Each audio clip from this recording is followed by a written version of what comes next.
Did you know goldenrod makes an excellent tea?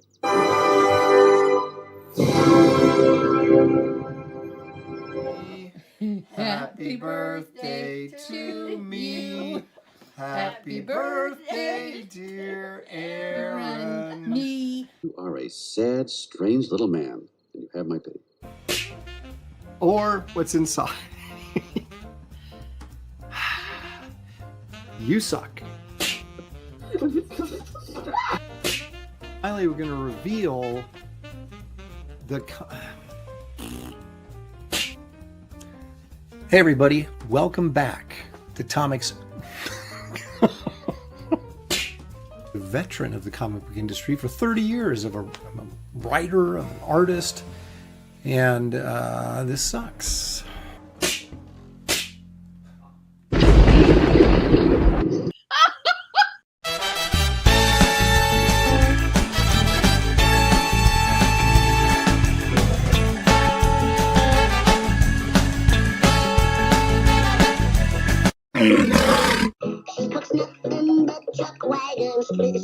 Stew, and her name is Minerva Oaks. She's the flower of Coward Coach.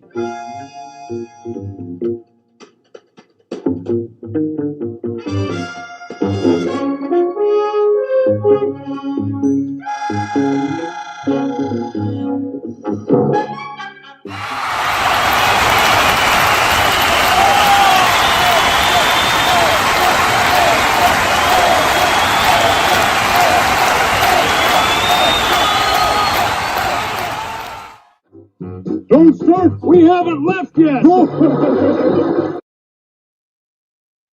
And there we have it. It's time for Aaron Live. I am Aaron, and I am live. I also see that Big Ethan is trash casting against me, which means I'm going to be taking hopeless body shots and getting KO'd here.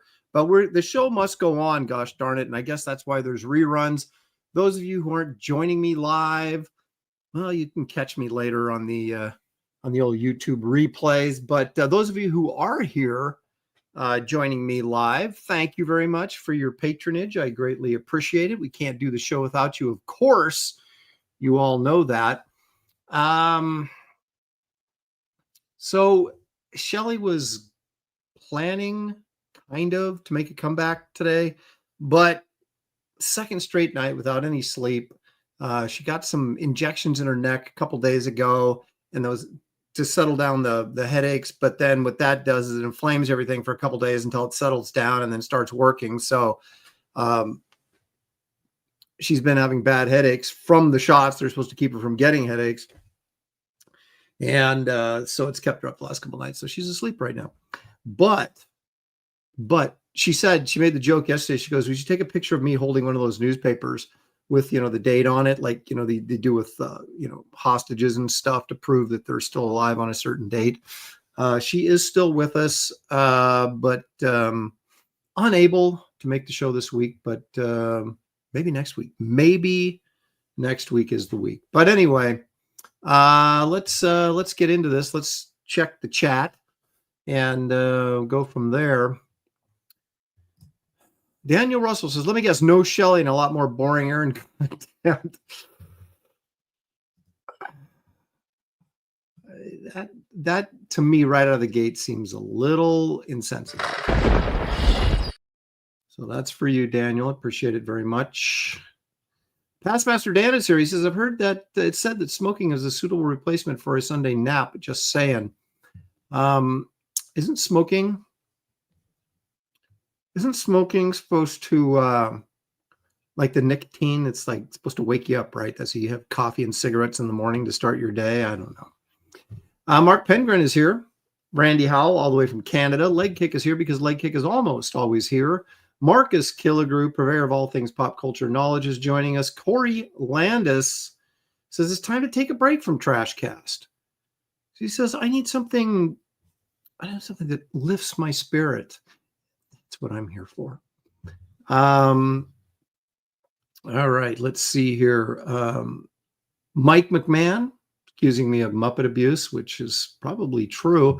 Brian Suddenly Old. Now, Brian is here. Brian, I ran into, and his wife, I ran into at, I went to a show, a small comic book show in a small town of Salem, Oregon, which is, I don't know, an hour from here maybe.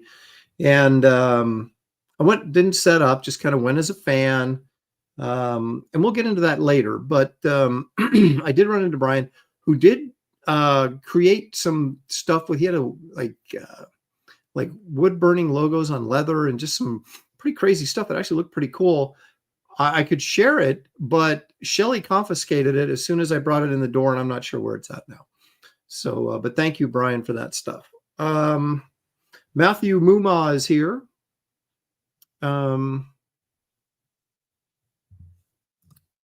It is true. She was embarrassed by that at first when I cut it in there, but then it's so iconically funny now that it's like, it's a staple.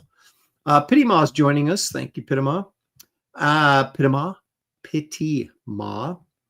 Corey Landis says, time for fun. Indeed.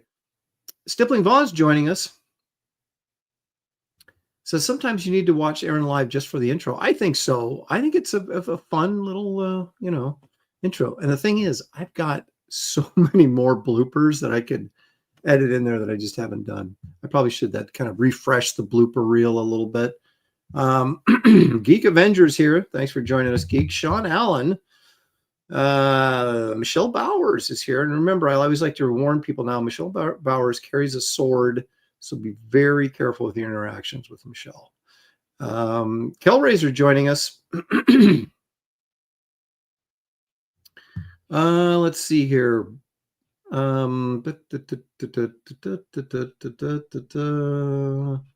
Best Age Comics joining us. Thank you, Best Age. Appreciate that. Brian Sutherland says it's a laser hobby. He says he welcomes. So Brian fools around with lasers for a hobby. That sounds almost as dangerous as Michelle Bauer's sword.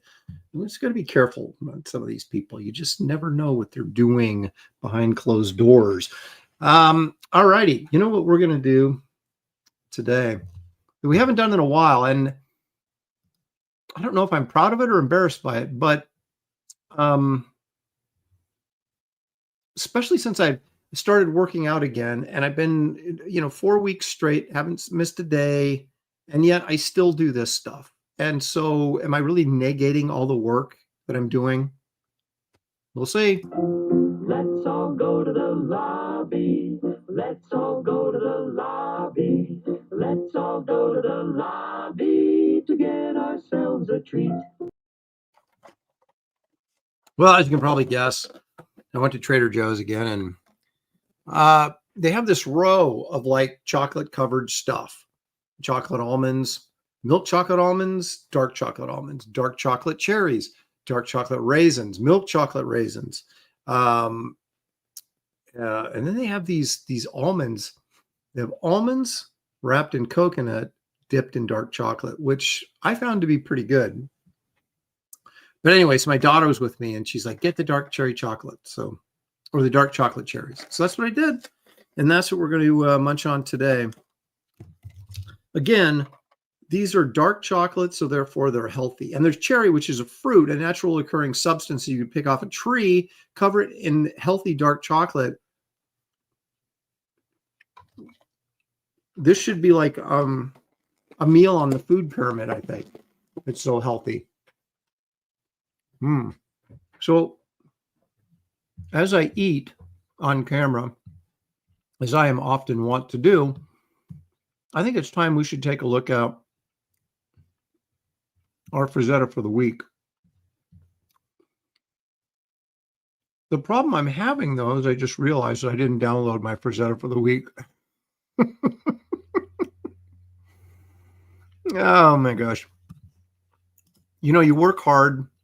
You try and do all the right things. But then sometimes you just forget to do stuff. I think one of the problems was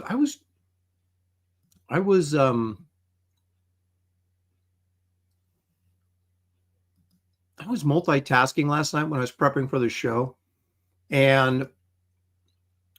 but I don't really know what I was doing.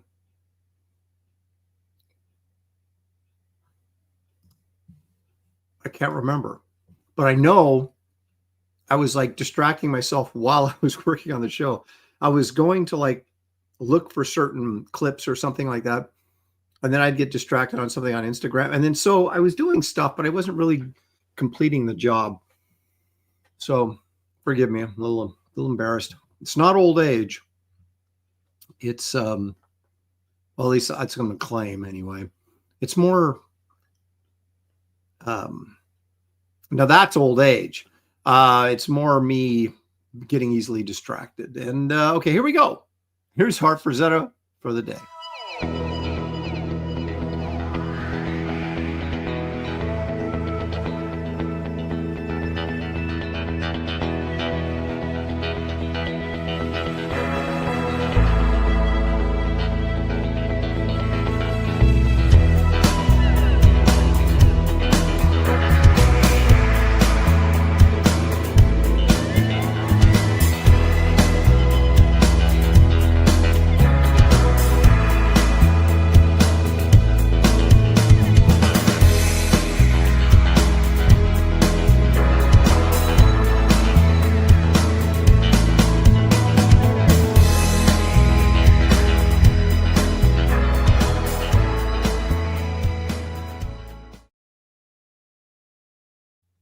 That's an interesting painting for a couple of reasons. One, it's one of his older ones, one of his older papers from 1964, when he was really just starting to get into this.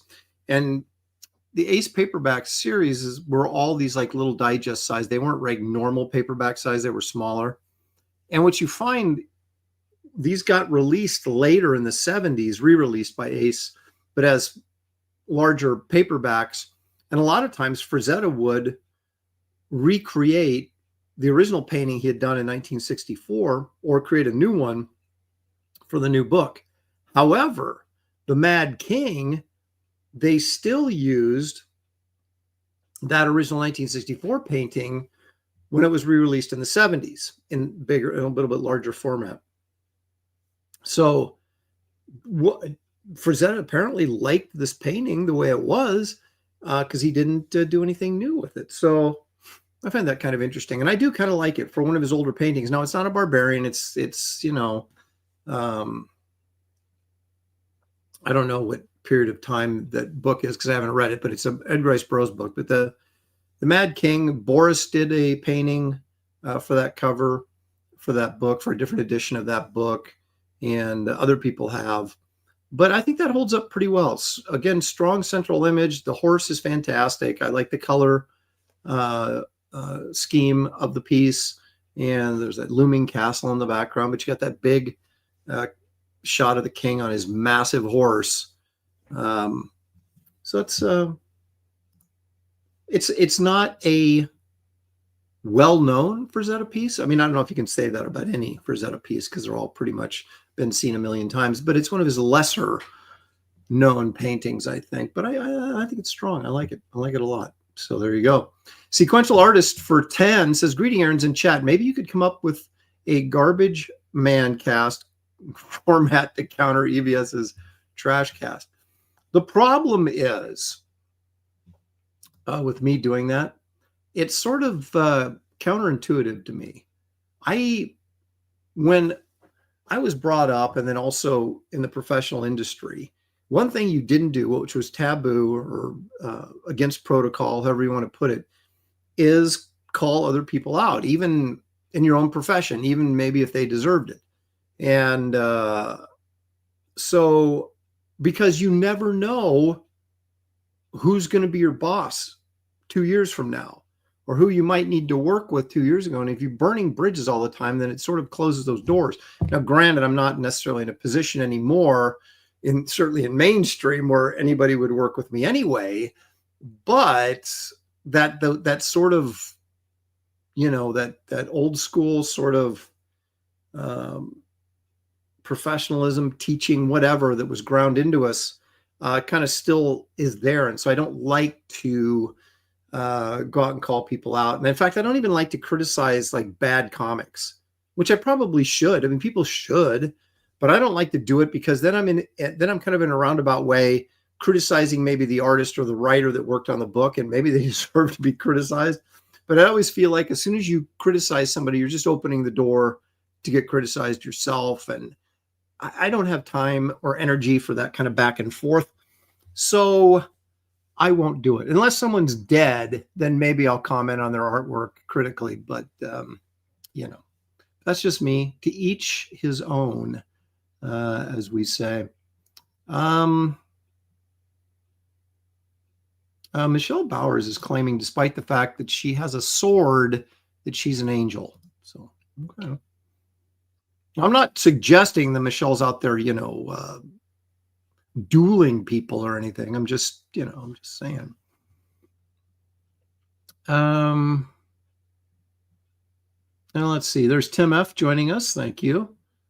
Geek Avenger saying, is it during the Napoleonic Wars? Yeah, I was going to say medieval, but it's not medieval because it's past that. And I was like, is it French Revolution? It's probably earlier than that. So there you go. Geek Avenger, being the historian in the chat, says Napoleonic Wars, and I think you're probably right. How much to get Boris to paint for you? Well, I wouldn't get Boris now anyway, because the Boris I wanted was about 1978, 79. But I can't even imagine how expensive. If I got anybody to do a painted cover for me, I mean, like I had Chris Stevens obviously do painted covers for me, but more traditional painting. His painting is very sort of witchcrafty and very non-conventional. It looks fantastic, by the way, but I'm just saying it's. I would get Joe Jusko to do something for me, but I don't know how much he costs either. So, but I got Bisley to do a painting for me, and that wasn't cheap, but it was worth it. So, Pastmaster said Boris Gas passed, I believe. Are you trying to say that he just passed away, or are you telling me he passed gas? And that was like major news. I'm not sure what Pastmaster Dan is getting at there. Stealth X5 for $2 says hello. Thank you, Stealth. Appreciate it. Let's see here. He says Pastmaster Dan says my nephew's headed out your way, going to Washington State. Well, hopefully he'll come by my booth and identify himself. What do we got here? I practiced my double swords set on Saturday. See, there's a lot of, for $5. Thank you, Geek. Appreciate it. There's a lot of sword play going on in this chat. Pastmaster Dan says, no, he didn't pass gas. He passed away a few years back. Do we know that for a fact, or is that just guessing? I don't remember. A lot of people have passed away, and it's kind of nope, still alive. He's 84 years old, but he's still alive. How about that? There you go. See, I was almost thinking about getting Rudy Nebres to ink something of mine for a cover or something, but then, guy's over 80, and it's like, I'm not sure. I got something he did 5 or 6 years ago that was still fantastic. So, but you just don't know. These guys get older, like way older than me, and you're kind of like, are they still bringing it? Are they still able to bring it? And if they are able to bring it, are they still willing? So you're always taking a bit of a gamble and stuff like that. Anyway, Sean Allen says he is fine. No, Boris Vallejo apparently did. So, according to Pastmaster Dan. So I don't know that maybe that's true. I mean, we don't want to start rumors on this show. Anyway, so I got a list over here of, so I just sent out updates for Wraith of God 3, Fear Hollow. So you guys should be getting those. But we'll go over it here.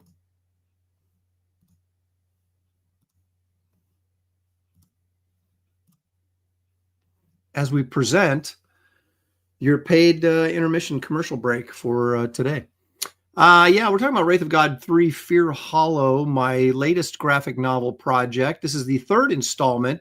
That's why it's called Wraith of God 3 of the Wraith of God graphic novel series. 64 pages of exciting monster hunting, superhero Western exploits. It's a genre mishmash for sure, but it's seemed to work out just fine. So I would encourage all of you, if you haven't backed this baby, to check out the campaign. You'll find a link in the description of this video. In this, the third installment, the look, my dog. In this third installment of this series, the Wraith and his partner Esther face off against the threat, the horror, the fear of the Headless Horseman. And we get a little bit of backstory here. We get a little bit of the Wraith's origin. I mean, early stuff that helped shape his direction. And so there's some really good stuff in here, some really nice character stuff. But then there's also this terrifying situation where he goes back and faces off again with this horror from something he experienced as a kid. And there's a witch, and there's the Headless Horseman, and there's pumpkins flying around. Oh, it's good stuff. It's a story of redemption. It's a story of good versus evil. As Stan would say, let's face it, folks, this one's got it all. So make sure you back this if you haven't already. There's 4 cover options. Wraith of God, Fear Hollow, cover A. This is cover B. This is our EC tribute cover, which I like EC comics. I discovered them. No, I wasn't old enough to read them off the newsstands, but by following Bernie Wrightson at a young age, and he would always talk about the EC comics that inspired him, then I went back and found these. And like a good Christian kid that I was, I read horror comics instead of Little Lulu. But anyway, that's kind of my tribute to EC. My dog is the tribute to annoying me right now. So here's the C version, which is the 1972 Marvel box variant, which I really dig these covers.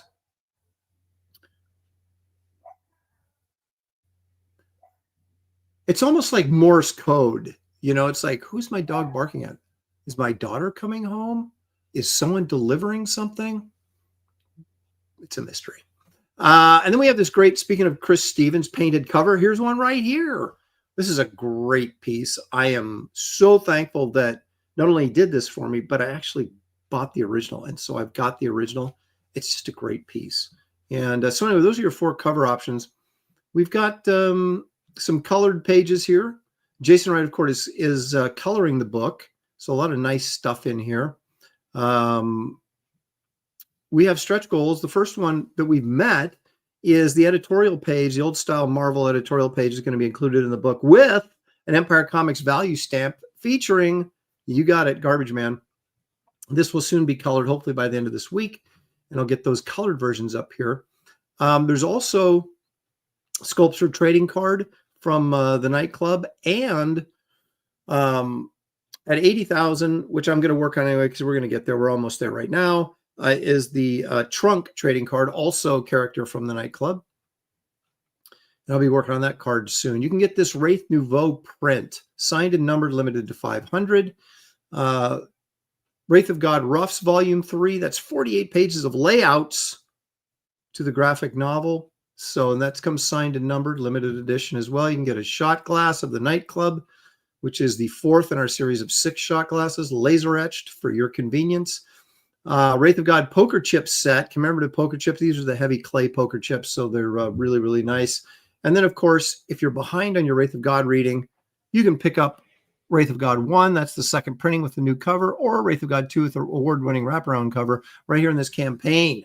So, and there is going to be some original art going up here shortly. And also, Shelley's like, why aren't you doing t-shirts? Why aren't you doing the Bisley t-shirt? Okay, I'm doing the Bisley t-shirt. And you'll be notified about that in short order as well. I want to remind everybody also there's a link to my website, which I've just loaded up some more artwork, original artwork for sale, but you don't have to shop here. You can look. There's a portfolio section and there's an Empire Comics page and different things like that you can look at. But if you're interested in getting caught up on your books and your reading, we've got Wraith of God 1, the second printing. We've got Wraith of God 2, the wraparound cover, the Tomb of Dracula cover, the Tales of Suspense cover, and the Bisley cover, all still available, although we're running out of Bisleys and Tales of Suspense. Those were the lowest print runs. And so we're almost out of those, but they're still available. You can get Kit Carter. Kit Carter, this nice 64-page, 8.5 by 11, large format, Chris Stevens cover, paperback. You got a couple of unsigned hardcovers that I haven't put up yet. I keep threatening to, but they're available. Power Cubed, Saved by the Trash, my sketchbook, the Kit Carter sketchbook, few Kit Carter ash cans left, price guides with my art on them, all that. Tons of artwork. I just listed all this stuff, this first row here and some of the second row of new artwork that is available here. So anyway, go to my website, check that out. Full of good stuff. You'll find a link in the description of this video. Thank you so much. That is our paid advertisement for today. And although I didn't really pay myself to do it, that is the advertisement. So I go to a comic book show this last Saturday. It's a small one in Salem, Oregon. This is the first time they did it. It was in a ballroom, and not even the big ballroom, but a smaller ballroom in the Holiday Inn, I think, in Salem, Oregon. And Brian Suddenly Old, he'll vouch for me. He was there. He picked up a ton of stuff. I was a little more frugal in my choices, but I will say this. For a small one-time or first-time show, my son and I went, and there was some good stuff there. I found several books of interest. Now, the problem is there was some guys that had some expensive books, but you're always rolling the dice if they're not graded on, do you want to pay $500 or $600 for a book that may not be in the condition that they're selling it in? And then if it isn't, you've lost money, and it's all sort of that investment angle. Now, there are people, excuse me, I'm not one of them, but there are people that will buy low-grade books because they just want to read them, and that's fine. Pardon me. But gosh darn it, I'm an investor. I'm a comic book investor. I've read most of my life. Now I'm an investor in my old age. But that still does not stop me from buying some ungraded books if I find the right thing. So this guy had some high-grade Man-Thing comics. Now, I've got quite a few Man-Thing books, but I don't have them all. And so, look at this. You can see the little $10 sticker. I said for $10, it's a nice near mint copy. It says here, city, what does it say? It's covered up by this sticker. I don't know what it says. But, trapped. A city trembles. There we go. A city trembles in mortal fear, for there's a lunatic on every corner. Welcome to Portland, Oregon, ladies and gentlemen. And in this one, there's a scavenger right in their midst. And apparently this guy with the purple and yellow is the scavenger, and he's just punching a hole right through the Man-Thing. So I picked this one up. I thought, I don't have this. It's Gil Kane cover. I'll pick this up. So I did. And there was another one. Now look at this. This is the Swamp Thing Man-Thing number 18, Chaos on Campus. So the question is, this is serious chaos because you've got Man-Thing, and what's he doing on college campus to begin with? It must be a university in like University of Florida, Florida State, something like that. But there's a Viking in there too. That's the definition of chaos, is if you have Man-Thing and a Viking fighting in your dormitory. I mean, that is chaos on the campus. So I couldn't pass this up, but shockingly, I got home and found out I already had a copy of this. So now I have two. I have two near mint copies of Man-Thing 18, Chaos and Compass. I guess when you have a book with this much chaos in it, you probably should have two. And so now I do. And it also inspired me to actually make a list of, you know those people that go to shows and they have the notebook and they open up the notebook and there's a list of everything they need. And it's like, I need one of those because I often go to shows and I can't remember what I have and what I don't have. And then I end up buying duplicates like this. Now I did buy one more thing. I put them all together for a package deal. But this is a book I wanted, but I couldn't really see myself buying a slabbed copy of it. So now it says $90, but I worked a deal with the other two Man-Things. So I came out of this okay. But it's allegedly a near mint copy. It might be a 9.0. You never know. But it's a nice looking copy. This is Marvel Team Up #1, Spider-Man and the X-Men, the new X-Men, which were really new because this was 1976. So this would have been a very early appearance and a crossover appearance of the new X-Men. So King Size Annual #1, Marvel Team Up, Spider-Man and the X-Men. Look at that cover by Dave Cockrum. Pretty groovy stuff. This is like in near mint. It's like $120 book. And I got it for, well, let's just come out and say I got it for $80. And so I feel pretty good about it. So I'm not going to send it in to get graded. So I can always, regardless of what grade it actually is, in my heart, it's always going to be a 9.2. So there you go. And I did flip through it to make sure that, the Marvel value stamps and stuff weren't cut out. You got to be careful. You got to look at the back cover always, and then you got to flip through it, make sure there's no pages missing or anything torn out or cut out. So there you go. Marvel Team Up, King Size Annual #1 in near mint condition, give or take a few points one way or the other. Featuring Spider-Man and the X-Men from 1976, when I was a wee lad of 12 years old. So anyway, that was my haul. It's not monumental. It's not epic, but you go to a show, I feel like, man, you got to leave with something, right? And this other guy had some treasury editions, but I have quite a few treasury editions, but he didn't have the ones I was looking for. So I didn't get any. He had some of those famous first editions, the ones where DC reprinted like Action Comics #1 and Detective 27. And but he didn't have some of the Marvel ones I was looking for. So I did not pull the trigger on any king size treasury editions.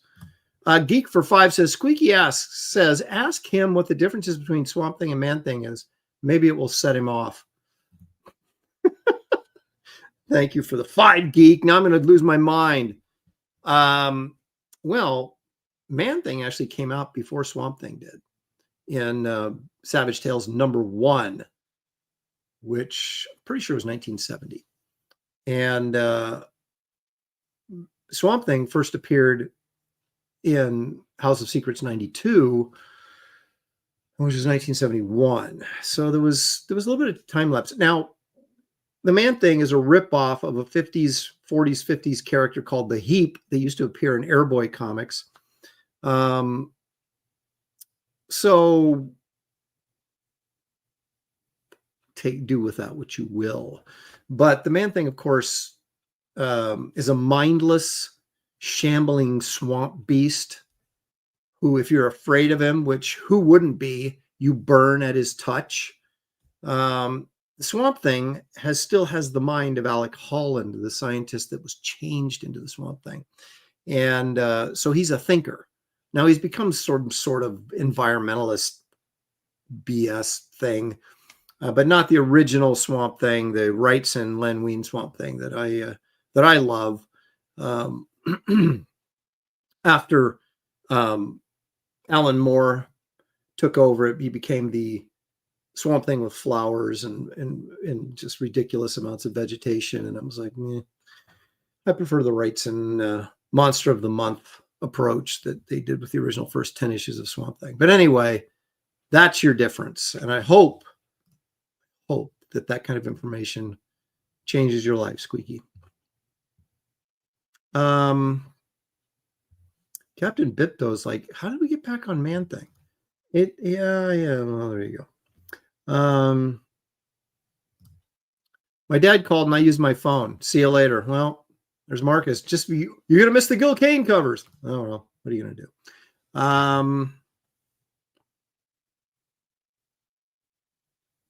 Captain Bitgo, King Size Annual Man Thing. Man Thing Panty Raid. Ooh, give some of those brownies away. Could be Seattle too, Aaron. Oh yeah. Oh my gosh.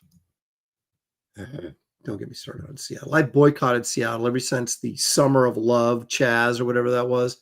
I said, if you live in Seattle, my apologies. But if that's how you're going to run your government, I don't want to, I want no part of that.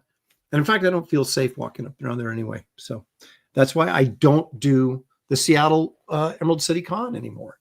I refuse to do it. I will never do it again. But I do go and do the Washington State Summer Con in Puyallup. It's a very nice con. It's a large convention, and they have a great green room and a lot of food. Like it's on a fairgrounds, and so they have like food trucks and stuff there. It's just they have like a gaming building. They have the artists building, and then the main floor where all the dealers and the movie stars and voice actors and animation people are. So I can't recommend it enough. If it's within driving distance or even flying distance, you should check it out if you haven't gone there. That's at the end of June. Leg Kick for 5. He says, do you have the full run of Man Thing yet? How about Atari Force? Wow. He asks one good question, followed up by a terrible question. That is for you, Leg Kick. I don't have the full run of Man Thing, almost. Some of the upper 20s or the issues in the 20s I don't have. I have all the 1 through the teens I do have. And now apparently I have 2 number 18s, Chaos on Campus. So if you need an extra copy, you know who to go to get it. Eric Boyd says, Aaron likes to handle his Man Thing comics. No, that's for you, Eric. I appreciate a good Man Thing comic. Okay. Anyway, so to wrap this up and put a nice little bow on it, the show was nice. It was a nice one-day show. Like I said, it was the first time they had a decent amount of dealers. If you're there looking for old comics, which I think is why you go to a comic book show, right? A few guy had some movie posters and there was some toys there, but not a ton, mostly comics. And so that was a good thing. And we enjoyed it. It was $5 to get in, so can't complain. Kellraiser is correct. There are 2 runs of Man Thing. There's the 1972 is when it started, and then there was the 1980s run. And I, of course, am only talking about the 1970s run since I do not buy post-1980 comics. Well, unless Man Thing's in them, then I do. But I'm not getting the second Man Thing series. Well, yet. Anything's possible where Man Thing's involved. No, I only hold Man Things that are sealed up. I don't. You don't want to damage your Man Thing comics. So, okay. Anyway, enough of that nonsense. So I don't even remember. I love to tell you the name of the show, and I don't even remember Brian Suddenly Old knows the name of the show, and he can put it in the chat, Brian, if you would, at your convenience, just in case people want to know what it was. So that's where I went. That's what I bought, and there you go. But now I think it's time to. I threatened to do this last week. I shouldn't say threatened. I promised to do this last week, but I didn't do it because we ran too long. I believe I had Bill Wiest on Creator's Corner, and by the time we got around getting done and then trying to catch up, I did not have time to do our second round of Gil Kane covers. But that is not the case today. Today we're doing it.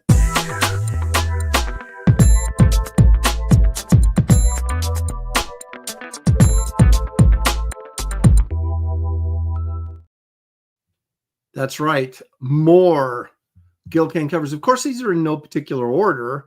They're just some of my favorites. And wouldn't it be crazy if I went and did 3 weeks of Gil Kane covers? I could do it. He's got that many good ones. But first, Danky Frankie says, the Tory Force is a great example of why comics need good writing, great art, terrible concept, probably terrible stories. It is a terrible concept, and that's why I rejected Tory Force, is because it was based on a video game or some such nonsense. And any stuff like that just drives me nuts. So I wouldn't even take a look at it, even though it had great Garcia Lopez artwork, and our own Mike Barron apparently wrote some of those as well. But no, thank you. Okay, so here we go. Now this one I've been mocked for liking, and I don't understand it, but I love this cover. In fact, I bought a 9.2 slab to this cover, and you could say, Aaron, why? Because it's not worth that much. But it's like, why would you get a slab version of this? Well, because I only wanted it for the cover anyway, and in a slab, you can see the cover as much as you like, and that's all I was really interested in anyway. But this whole idea of the atom being the tallest guy in the world, I just like this giant atom, this giant hand coming forward. I just like the design of the cover. I think it was Ethan showed up in the chat one day, and when I was talking about this months ago, maybe even years ago, or a year ago, and said this was a terrible cover. And I say no. I say this is a great cover. I love this cover. Great Gil Kane cover, in my humble opinion. And it's really an affordable book, too. Now, I believe Gil did the insides on these two, but I'm not 100% certain. Since mine's slabbed, I can't open it. But I'm pretty sure that he did the insides, too. So Gil started off doing DC comics. Like he designed all these, not all of them, but a lot of these Silver Age, Green Lantern. He probably did the design work on the Atom, because he drew the first Silver Age appearance of the Atom, which is Showcase 34. Excuse me. Whew. And so it was kind of like he defined like the Silver Age for DC, a lot of it, and then went into the 70s and jumped over to Marvel and started doing these great covers for Marvel in the 70s. So anyway, so we do have a few DCs in here just to kind of show some respect. In fact, here's another one right here.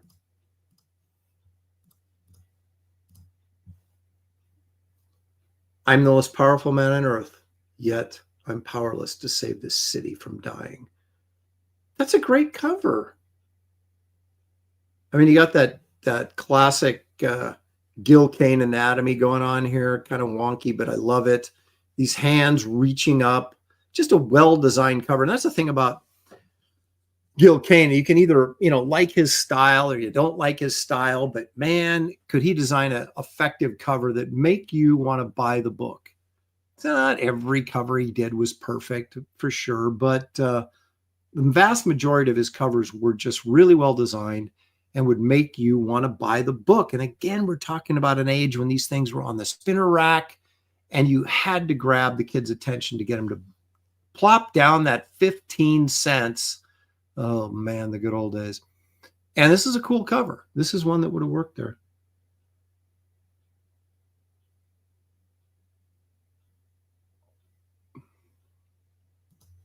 So there you go. That's another one on the that I wait a minute. Brian Suddenly Old Company says the next show is the Yamhill County Cards and Collectibles Showcase. When is that, Brian? Yamhill. I always think Yamhill is being towards the coast, but is that down closer to Eugene? Give me some information on that in the chat, Brian. Would you? I'd appreciate that. Yeah, some people were pointing out that his, the stomach muscles were a little wonky on there. And yeah, again, this is comics, not reality, right? So I give leeway to that stuff. Again, I just love his design so much that I don't really get involved in worrying about whether his anatomy's right or not. Look at this one. Now, this is a fun series to collect, much like Marvel Team Up is. I mean, now these are books I don't buy. I bought a Marvel Team Up #1 slabbed, I must admit. But I have other Marvel Team Ups that are not slabbed because these ones I actually like to kind of read. They're fun. And Marvel 2-in-1 was the team up book for The Thing. So you had Spider-Man with Marvel Team Up, and then you had The Thing with Marvel 2-in-1. Now, I do have a copy of this book, not slabbed, but in near mint condition because I am that way. But the interesting thing about this, and the reason that I wanted this particular issue, was this image of Daredevil here. Okay. This is an iconic image of Daredevil that Marvel used for stickers and posters and other things. So they lifted this image off of here. I specifically remember I had a sticker set of Marvel superheroes, and this was the Daredevil image that they made the sticker out of. It's just a great image. And so there you go. That's my main reason for getting this. Oh, look, Black Widow's down there having a good old time. But it's fun. These are fun comics. I mean, really the epitome of, I used to love these as a kid because you got your favorite character, whether it was Spider-Man or maybe it was The Thing, teaming up with other guys that they wouldn't normally run into. Like there's a great team up with Spider-Man and the Vision. Like how often does that occur? So these were great as kids. Patrick Quinlan says, I have the essentials of these. That's the way to do it, man, because you can just read them in their natural black and white. Love it. Okay. I do have a copy of this too. Not slabbed. Yeah. So, I mean, if there's a Gil Kane cover that I really like, I'm going to go buy it. I'm going to go seek it out and buy it. And this is no exception. There was a large run here. This is clearly inked by Romita, that Kane was getting inked by Romita. So Kane was doing Spider-Man covers, Cap covers. I'm sure off the top of my head, there were others that Romita was inking pretty regularly for a stretch of like maybe a year or so. And those were really, really cool stuff. Okay, Brian Suddenly Old says that shows in McMinnville. And that's 2 weeks from now. Maybe I'll make it out there. The Admiral says he smokes a cigarette directly into his copy as soon as he gets it. Well, that makes it undeniably yours. But anyway, there was some really good issues of Captain America. Unfortunately, or I should say covers, because these were all drawn by Frank Robbins. I just couldn't stand. But there was a bunch of like Red Skull appearances and stuff here in like the 170s through the 180s. Some really good stuff. And I was a regular Cap reader, and I got to a point where I couldn't take the Frank Robbins art anymore, even as a kid. And so, no offense, Frank. But so I quit buying Cap regularly. It's a sad story, but this is a great cover. Past Master Dan saying there's serious lack of smoking on this channel. Is it okay? Should I put the cig in my mouth? I'm not going to light it up because quite frankly, this isn't even real. It's fake. But so I was going to go buy a pack of smokes, like so expensive to get one cigarette to do a gag. I said, I'll make one first. And so I did.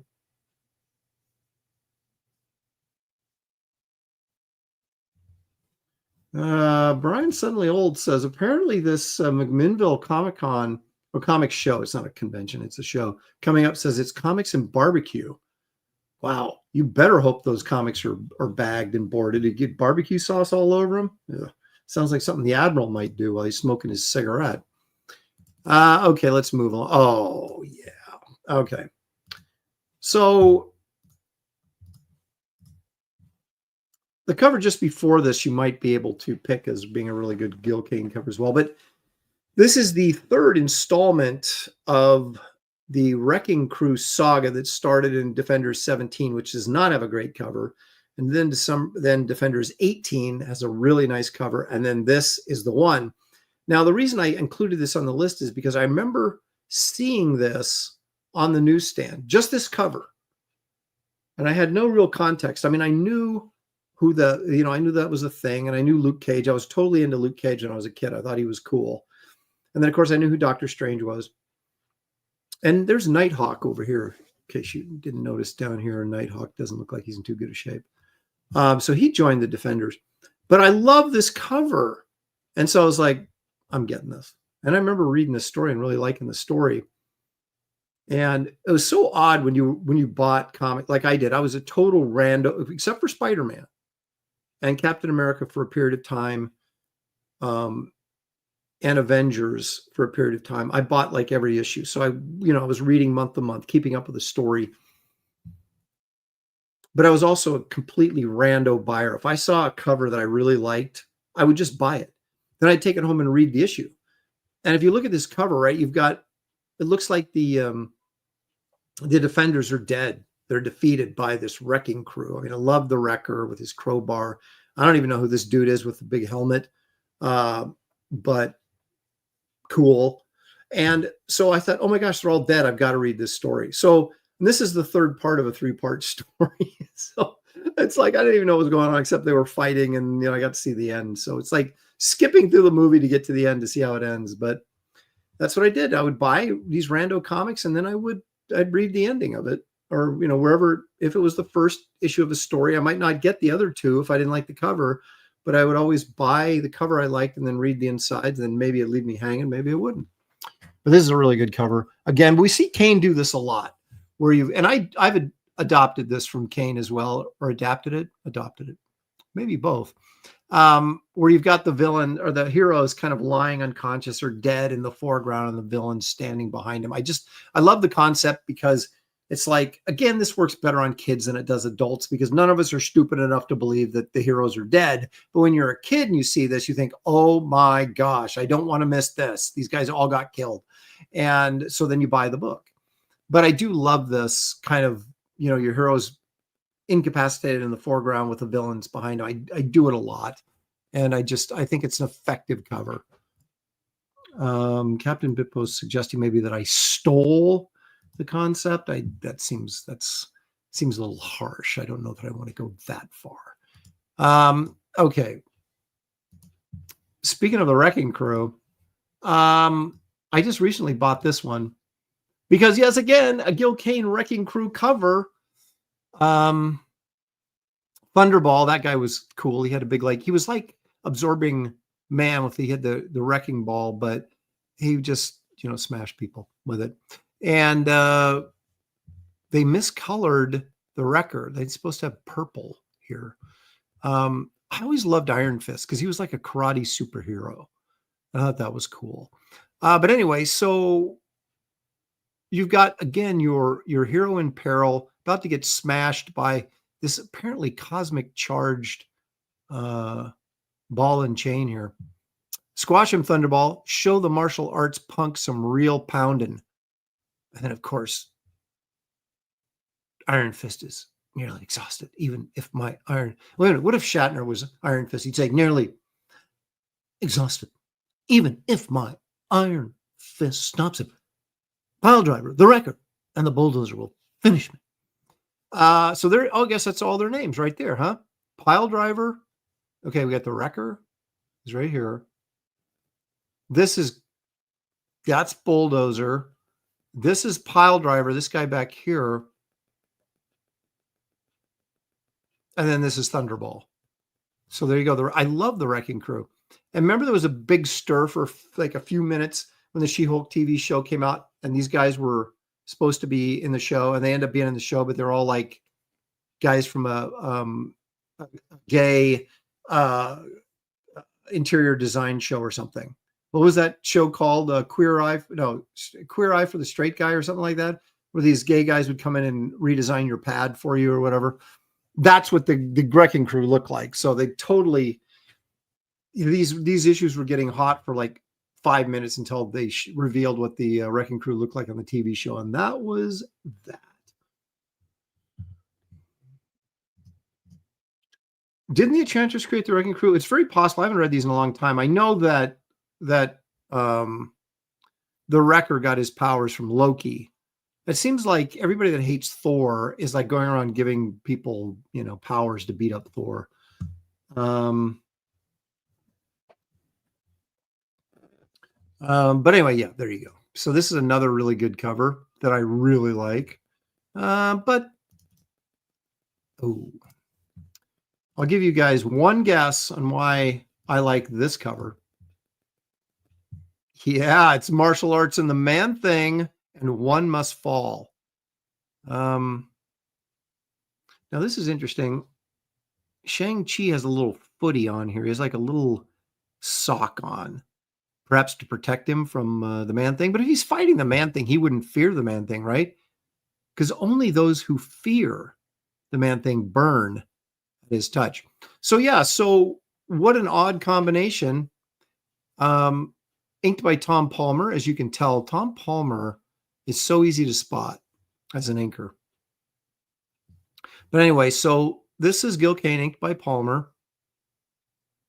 And you've got the Man-Thing guest starring in an issue of Master of Kung Fu. Well, I'm not going to let this pass me by. So of course, yes, I do own a near mint copy of this, but it's not slab. So I can like carefully put out my cigarette, wash my hands so I don't smell like cigarettes, and open the comic. That's how I would do it. Past Master Dan is saying that pose is terrible. Okay. I'm going to freely admit this is not one of Gil Kane's best covers, but because it's Shang-Chi versus Man-Thing, it's one of his best covers. You know what I'm saying? So there you go. The execution, the figure work and stuff is, it's not as dynamic and cool as it could be, but gosh darn it, it's still Shang-Chi versus Man-Thing. So Geek Avenger, you know who gets really ticked off about this stuff? Jeff Johnson, who will be our guest this week on Graybeard Studio. Jeff Johnson is like a martial arts guy, and he would just, at CrossGen, he would always be ranting and raving about comic books they had martial arts heroes that did not do the poses right. And in fact, he did a book called Way of the Rat, which I believe Chuck Dixon wrote at CrossGen. That was a karate book, or a kung fu book or whatever, a martial arts book. Let's just put it that way. And Jeff was very meticulous about getting the poses correct. So yeah, he would not be happy with this. Well,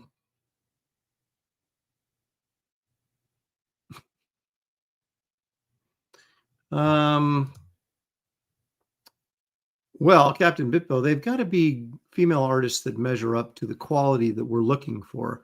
We've had Rini on twice. So, I don't know. How many other chick artists are there? I talked to Anna about coming on, but she was kind of like, she's like, what am I going to do? Draw eyes or something? I don't know. So, oh, you know what it was? I take that back. She has like, during the middle of the day like that, she's on baby duty. And so she really can't do it at the time we do the show. That's what it was.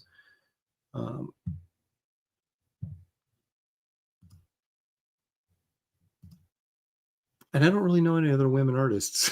I mean, I do know a couple, but let's just put it this way. let's say they would be so left-leaning that they would probably not come on any show I was doing. So there you go. What can I tell you? What can I tell you? Always politics. All right. So, okay, I'll give you one guess. Now I'll give you two. Now I'll give you one guess on why I would pick this one. Oh, look. So it's Daredevil versus Man-Thing. I mean, come on. He's the man without fear, right? So he doesn't fear the Man-Thing. So it's a perfect matchup. Because only he who fears burns at the touch of the Man-Thing. And Daredevil is clearly the man without fear. So, you know, you've got to fight here for the ages. So Pity Maw is demanding more Rini. We will bring Rini back. I promise you that. But we have a lot of people that we're lining up, people that have never been on the show before. And we want to get those people on first before we start having repeat customers. But anyway, so this, I do like this cover quite a bit. You've got the Man-Thing stalking Daredevil from behind. Now look at Daredevil. Look at his face. He's not afraid. He's mad. He's like, oh my gosh, will you leave me alone? I'm trying to save this guy's life. And the Man-Thing's like, no. Why does the Man-Thing have pointy nails? Like everything about him, he's made of swamp goo, except his finger. He has like razor sharp fingernails. I don't know. I'm just pointing that out. But anyway, so yeah, I saw this and I was like, must own. And I do own it in a near mint condition, of course. And again, not slabbed, because who would slab this book? It's worth, well, I'll tell you this. A Man-Thing crossover appearance makes the book worth more. It does. It's shocking, but true. This book is over $100 in near mint. And so was the Shang-Chi issue. So good investments. So I guess what I'm saying is the Man-Thing is a good investment. Henry Jeremick, of course, pointing out, which I noticed as well, that he's missing the carrots on either side of his face here. He's got his carrot nose, but he doesn't have his carrot ears, I guess they would be called. I don't know.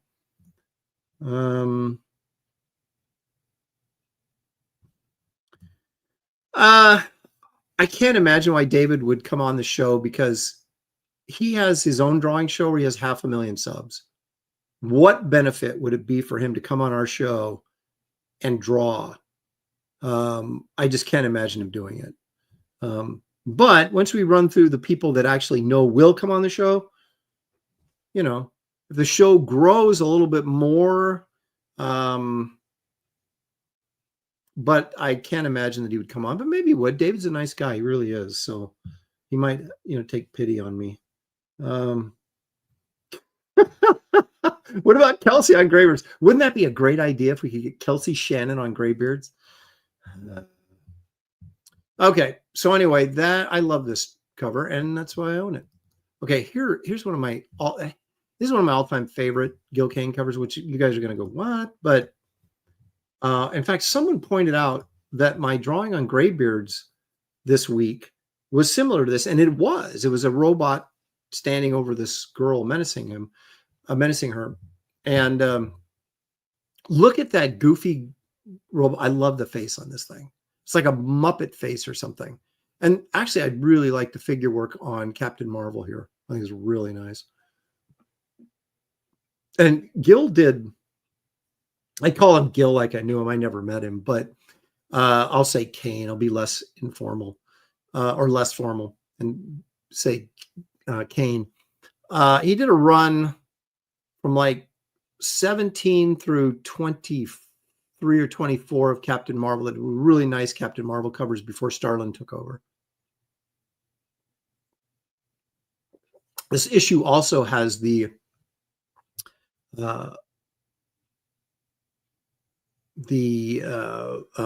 important point, that's not the word I was looking for, but of featuring the first appearance of Carol Danvers, who later became Ms. Marvel and then sadly became Captain Marvel. She should have stayed Ms. Marvel, but don't get me started on that. Yes, and I should have brought Andy on to talk about Gil Kane covers because he loves Gil Kane. But yeah, this is a great cover. I love, and apparently Gil Kane did not design this costume. I think Romita did, But I love this red and blue costume. I think this is just really inspired, nice work. And I love the white hair. Captain Marvel was cool. In this, when he was in his green costume, I was kind of like, eh. But when he got in the red and blue with the white hair, I thought he was cool. And Gil Kane did the interiors on these books too for several issues, and there's some really good stuff in there. But I love this giant robot menacing him. It's just another great superhero being menaced by the villain cover. So he would have had he known me, because I was a youngin' back then. All right, so then is this my favorite of this lot of Gil Kane covers? I don't know, but it is up there. So this is Iron Man 54. I love that black stripe across the top where he put the logo against it. And this is probably 73 because it's not a true box cover like Marvel used to, because there's no edge right here. There would have been, the box would have come down like this. And so they did the box covers for a year, like in 1972. Then they switched to these for a while, and then they just opened them up again. But I absolutely love this cover. And this is an important issue because it is the first appearance of Moondragon, is in this book. And I bought this book 15 years ago for less than $100. And now it's like a $400 or $500 book, $600 book in 9.2, which I have mine in. And it's not slabbed. I got it from Metropolis Comics. I'll plug Metropolis. Great store, online store. I got a tour of Metropolis Comics. Terry Dotson and I did when I was in New York. I called up Vince, who runs it, and said, hey, man, can we come by? Because we were doing the New York show. And so we come by and get a tour. And he was like, yeah, absolutely. So we set up a time, and Terry and I took the subway, did not get killed, went there and got to tour the place. It was really cool because I got a bunch of old movie posters up, like King Kong and things like that. I mean, actual movie posters and from King Kong, the original, and comics and stuff. Just interesting. It's really cool. But they do shows, and they have mail order, and they're online, and so that's where I got this. So every once in a while I'll get a book from Metropolis, and they usually are pretty good graders. So anyway, yeah, I got a nice copy of this. But this is a great, without getting a great deal of depth, meaning that, Iron Man's being punched towards us and Submariner's in the background. He did a really nice job of giving both characters sort of equal billing on the cover. So they're basically the same size, but yet it's impactful. It's dynamic and still impactful. That pose, that Iron Man pose, is fantastic.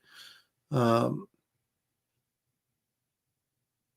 just it was a really nice cover.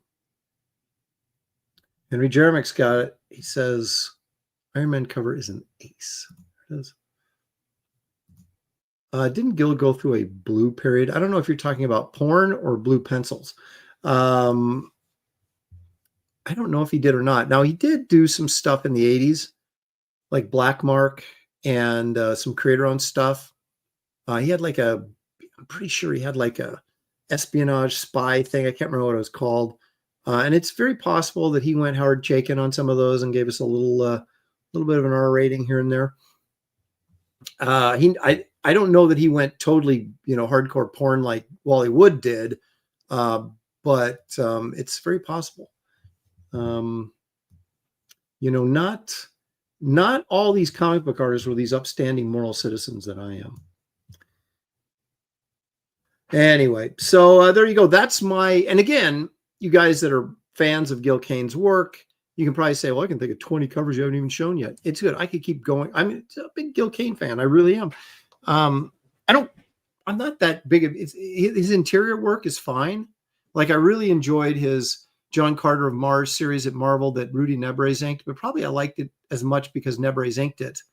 And it was just such a great, cool combo, those two. But I'm more of a Gil Kane cover guy.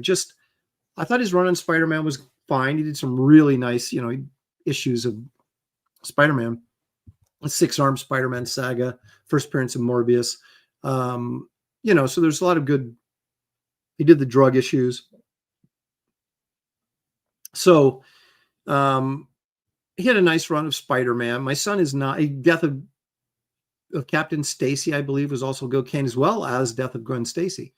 So both the Stacys and the Death of the Green Goblin. And, so he did a pretty important run on Spider-Man, but I was fine with his interiors, but I just loved his covers because his design sense and his sense of dynamics and impact and putting together a cover, again, like I said, that people wanted to buy, that you saw and you had to have it kind of thing. He was excellent at that, as good as anybody, as good as, Neil Adams is the only other guy that was as good on covers as Gil Kane was, in my opinion. Just always bringing it and making you want to. Neil Adams, who we haven't done Neil Adams covers yet, but he may be next week. We may start with Neil because now we've crept into the 70s.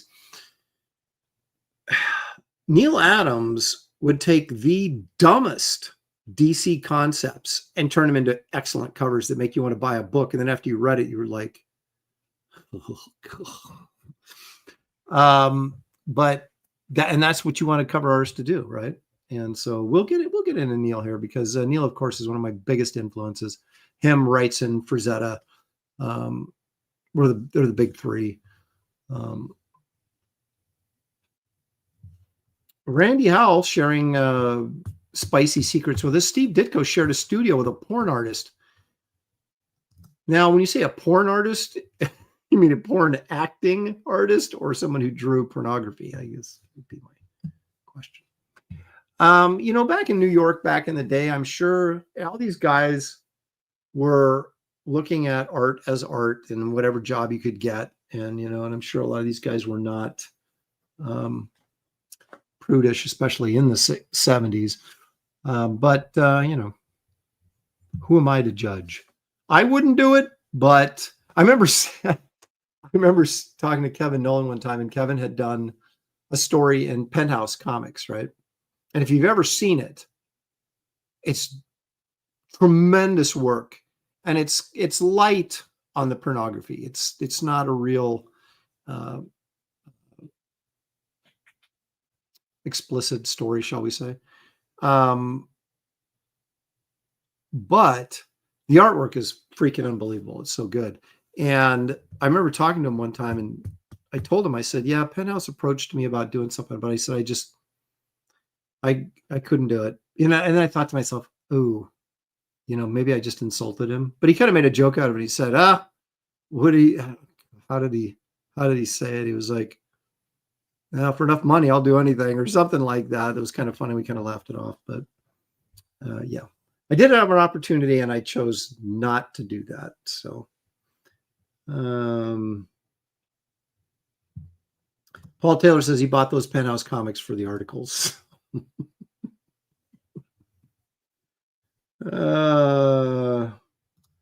Henry Jeremick, Gil Kane did very loose pencil layouts. He was always better with a heavy inker who would finish his art more than other inkers. Yeah, Romita, again, there he goes. Very good choice. Rudy Nebres, very good choice for him because of that. I didn't like Gil as much without some augmentation, because you saw when he was inking his own stuff, like in the 80s, later in his career, he was using markers and things like that, and it was very dead line weight, and it lacked a little bit of the depth that I would have liked to have seen, even though his layouts were still fantastic.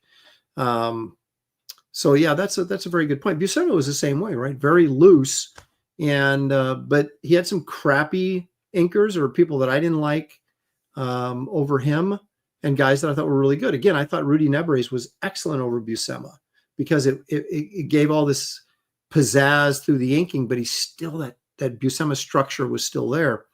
And but then, I liked Sinnott over him. I know he didn't like Sinnott as much because he was too slick, but for superhero stuff, I really liked it.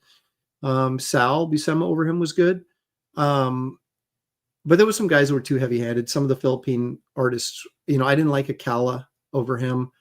I thought he took over. I just didn't. I never was a huge fan of Alcala's line quality for whatever reason. I know a lot of people like his stuff, and I'm not saying I disliked it, but I didn't like it over. I didn't like him over Buscema. I did. I think I want to say it was Batman 366, that great Simonson Joker cover. I believe that was Don Newton on the inside, inked by Alcala, and I did kind of like that. So it would depend on who he was over. But it's like most people. If you get a nice marriage with the right inker, it's heaven. If you don't, it's hell. Paul Taylor for $10 Canadian. Thank you, Paul. Says my 3 favorite artists, and besides Aaron Lopresti, of course, nice save, are Neil Adams, Mike Grell, and Dave Cockrum. Looking forward to seeing your show on Neil Adams probably next week. Well, now that I've said it, I pretty much have to do it. And I guarantee you, Neil Adams is not going to be 1 week. There'll be 2 weeks of Neil Adams covers, just like I did with Gil Kane's. There I am calling him Gil again, like we were buddies. Interesting that Mike Grell was really sort of a Neil Adams knockoff. So I shouldn't have said that, because Mike would be pissed at me probably for saying that. But maybe I said that too harshly. He was inspired by Neil, and you could see it in his work, especially his earlier work. It changed a little bit as he got older. But it's interesting that you would like both those guys, since they're, very close to Mike's was very similar to Neil in a lot of ways. And then Dave Cockrum, of course. Dave Cockrum did a lot of good work that people just forget about. I mean, he did some really great design work, obviously the X-Men, but he did other stuff too that was really, really good. Alrighty, there you have it. Paul Taylor says John Byrne's early work was too much like Adams, so he changed it. I have to go back and look at his Iron Fist stuff, which I really liked. I think he probably did. His faces weren't, though. That was the thing. Byrne had his own unique approach to his faces, which I liked. But in terms of his figure work and layouts and things like that, I think you're probably right. I think there was some Neil Adams influence there. All righty. What's next on the list of things to do? Oh, we were speaking of Wraith of God earlier, and I'm going to show you guys some artwork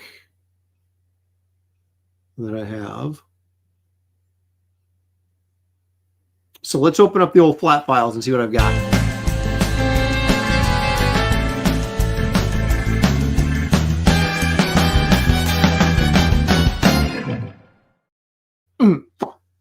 These I actually did pull out of the flat files, because that's where I'm storing them. I want you guys to see this. Now, this is Wraith of God 3, Fear Hollow, pages 1 through 40, which I have now completed. And I have pages 1 through 29 colored. So pages 30 through 40 are going out to Jason Wright, the colorist, tomorrow. I was scanning them earlier today and cleaning. I still have some cleaning up to do, but I'll get that done tonight. And then those files will be heading off to Jason Wright, our colorist. And that way he'll always be, only about 10 pages behind me. Like when we finish the book, like I'll be sending him the last 10 pages. And then when he's done with that, lettered to the printer. So I don't want to show you a whole lot, because, well, that's why you buy the book, is to read it, not to have me spoil it for you. Oh man, these are good. Ooh. Mm-hmm. Oh, that's nice. Oh, you should see this one. Mm-hmm. Okay, a little flashback there. Nice. Oh, that's a good page. Oh yeah, look at that. Mm-hmm. I'm going to show you one here in a minute. Just give me a second. The thing about this book is Judas Priest. There are a lot of trees in this book, because so much of it takes place in the forest. Okay, I'll show you this one. Just forget it after you see it, right? So as you can see, I'm out in the woods. And then, Oh, and then you got a nice foreground shot of the Headless Horseman there and the Wraith and Esther in the background and get a couple of close-ups there. McFarlane close-ups. So look at Todd McFarlane did inspire me. Oh, that freaking cross-hatching. Are you kidding me? But there is so many pages that are just full of trees and bushes and forest that it's kind of time-consuming. But there you go. You can see the pen work in there. Most of this is pen inked, but I do occasionally grab a brush just to remind myself that I can still do it. So anyway, there you go. That's okay.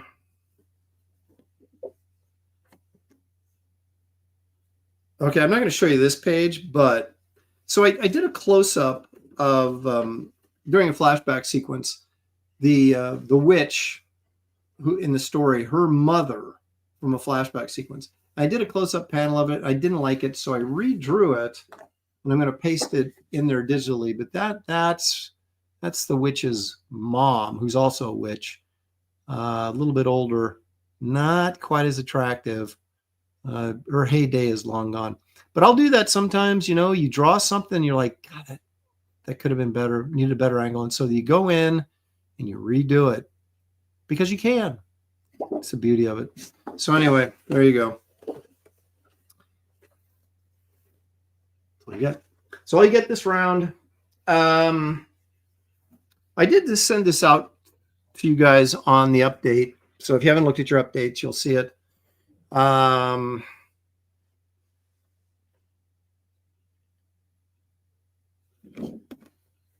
This is, speaking of brush inking, that's what this is.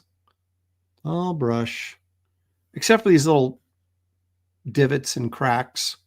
I drew those with a pen. But this is a sculpture from the nightclub, and this will be one of your trading cards. Now, of course, it will be colored, duh, and in a trading card form. But this is original art, and this original art is going to go up for sale on the campaign as well as the. I showed this before, but gosh darn it, I'll show it again.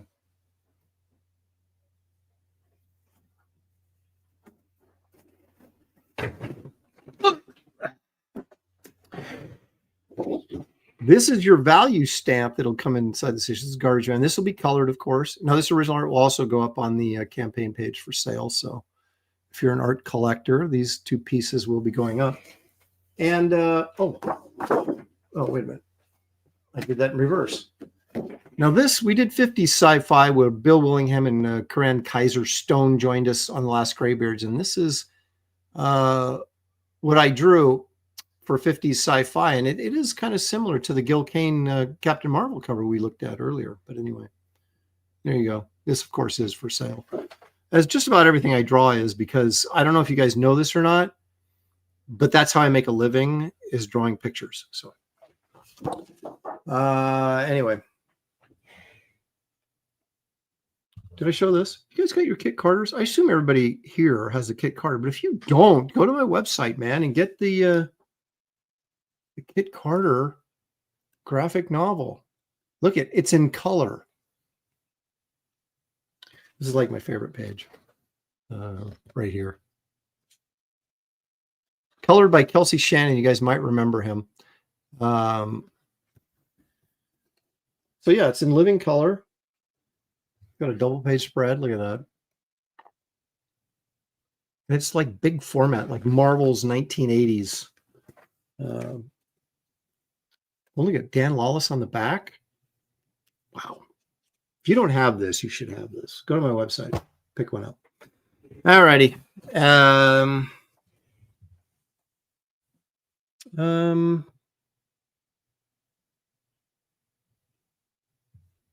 Paul Taylor says, Aaron, I thought you got paid to be grumpy. No,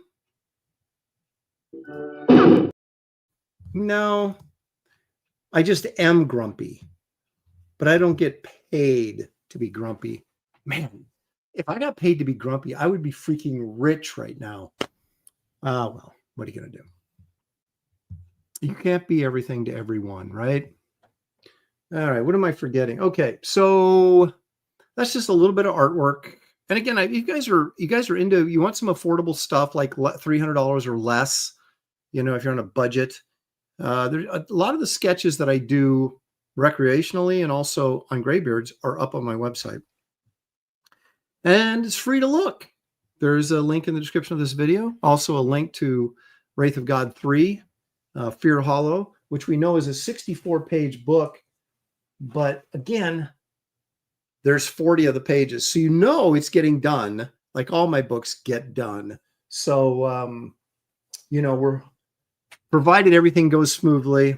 And of course, it never does. But this book should be at the printers by August, and hopefully it'll get turned around in a reasonable amount of time so that we're shipping these things out early September. That would, so fingers crossed. Okay. And let's see. Well, I am selective. And see, the problem is if you insult me and it's sort of true, it's kind of like, how mad can I really be? And yeah, I mean, I am classically grumpy. So it's like, what are you going to do? All right. You know what makes me really super grumpy though? Or does it give me joy? I don't know. I haven't quite figured it out yet. But it's bad Bigfoot videos. They either make me really grumpy or really happy because they give me content. So let's see what we've got in store. Oh, I got some Bigfoot this week. We went kind of off the beaten path. We went just kind of cryptid in general, but 2025 is starting to bring a whole new wave of Bigfoot videos, if you want to call them that. And let's take a look at some right now.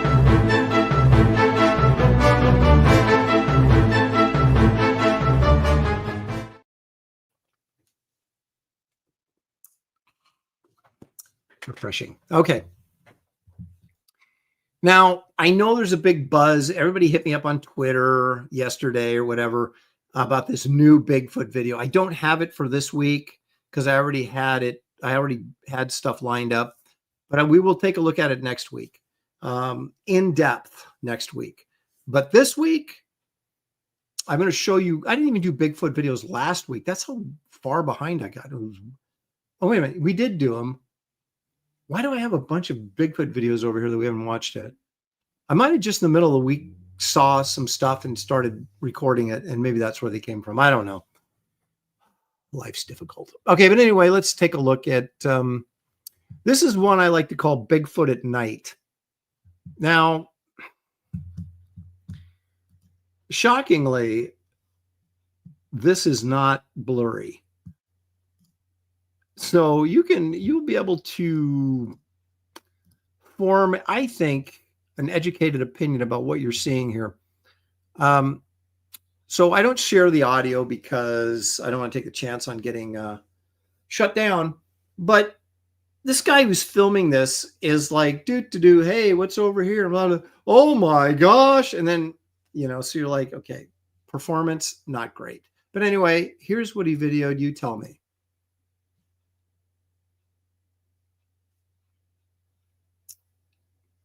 So we got more of the ground than we did of the Bigfoot, but let's take a look here again. So here we go in slow motion, red eyes. Now, here's what I'll tell you about this. Was that a flashlight that Bigfoot had that he just tucked under his arm? Wait a minute. What is that right there? What is that right there? Is that not a flashlight?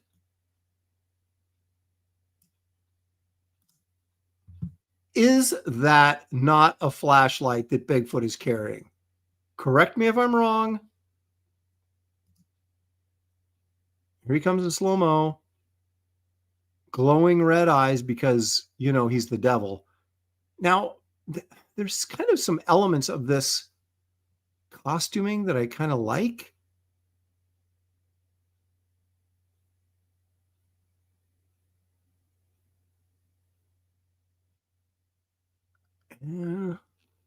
Like you see the arm there. You got a nice arm swing going right there. His hands look tiny though. Look at that tiny little hand right there.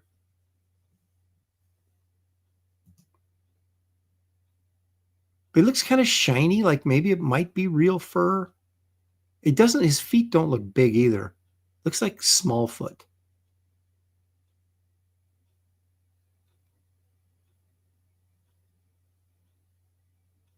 Let's see. Let's see. Pathmaster Sand says, not a flashlight, it's a shaving mirror. Heat Miser says it might be a reflector so cars can see him when he's out running at night. Oh my goodness. Brian's just like, Brian's not buying this. This is totally fake. This is completely fake. There's no way that's right. Let's take a look at this again, because I kind of feel like that's a flashlight. You can't see it right there, but when we slow down, let's watch this again. Here we go. Come on, today, please.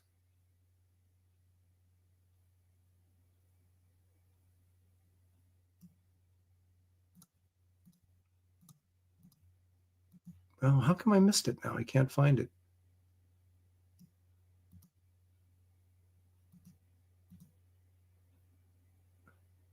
Maybe it's the next one. It's cut differently. Here we go in slow-mo. Yeah. Boom. What is that? I don't know why you would have a flashlight. That would be so stupid if you're filming this. But I can tell you right now, the guy's performance that filmed this, it was not convincing. So regardless of what this is, I'm saying fake. I do like the red eyes, though. There's something about this that I kind of like. I would have liked to see maybe a little more footage here before the guy turned and ran. Again, you can't really see the face or anything, but the red eyes, that's kind of scary. I think him carrying a flashlight, probably not the best idea. But there's something going on here that's it's not bad. These hands, though. So big feet, tiny hands. I mean, what does that mean? And look at how his feet look kind of tiny too. So there's some problems here, but I'm willing to give this guy some credit for some effort. Although the guy filming the performance, not good. Not good. Captain Bitgo, this is a good point. Well, eyes shouldn't be constantly red like they're lit from the inside. I agree. Angela Curry thinks it's Batman. Oh, Angela, welcome. Are you going to bring me chocolate, by the way? I'm just curious at SummerCon. Corey Landis, I think you know what that means, Aaron. Yeah, I think I do too. Did any of you guys catch the landing party last week? Anna went off the rails, and you would have thought it was the Jack show. I had to put a paper bag over my head. It was so bad. If you have not watched last week's landing party, I would suggest, not right now, but after this show is over, go and check it out on Graham Nolan's channel. You will laugh for sure. Danky throwing some shade. Aaron Smithsonian Lopresti out there suppressing the truth. Oh, if only there was truth out there. I'm looking for the truth, Danky. The truth is being denied to me. All right. This is called River Bigfoot. Look at it again. You know, they do these setup videos like that are like staged before the actual show you the video. And they're always like sharp and clear. And these, you know, guys in fatigues and rubber boots. I mean, but then they show the Bigfoot video and you're like, you can't even see anything. So anyway, let's see what this is. Oh, there it is. Now, okay. In fairness, for really bad shaky camera, this actually isn't horrible, because I like the fact that you can't see anything right here. I like the fact that this Bigfoot appears to be actually doing something, like bending over and picking up fish or something out of the river. I don't know, but And rather than just standing there or just walking, you know, like a dude, they actually have, look at him. He's kind of hunched over, his arms back. He's like picking up something off the ground. I actually like the fact that they gave him a little something to do here. Again, it's so freaking blurry. You can't really make any sort of determination about anything, but let's take a look at this. See, he seems to be doing something, right? So he's been over here picking something up. He gets up, he looks over here, he bends back over there to pick something up. So it's like, you know, at least whoever was directing this piece of crap was telling the guy, okay, you need to be like doing Bigfooty things and not just standing there or walking around. So I do kind of like this as far as blurry, you know, capture films. It's not bad.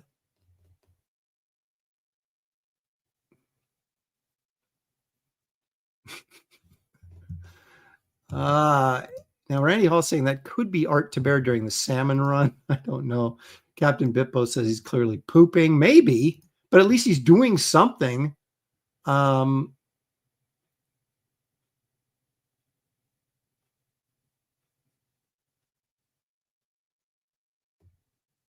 Okay, Angela will be at the show on Friday. Hopefully I'll be there. They said I was coming, so they haven't advertised me yet, but that may be to keep the peace, if you know what I mean.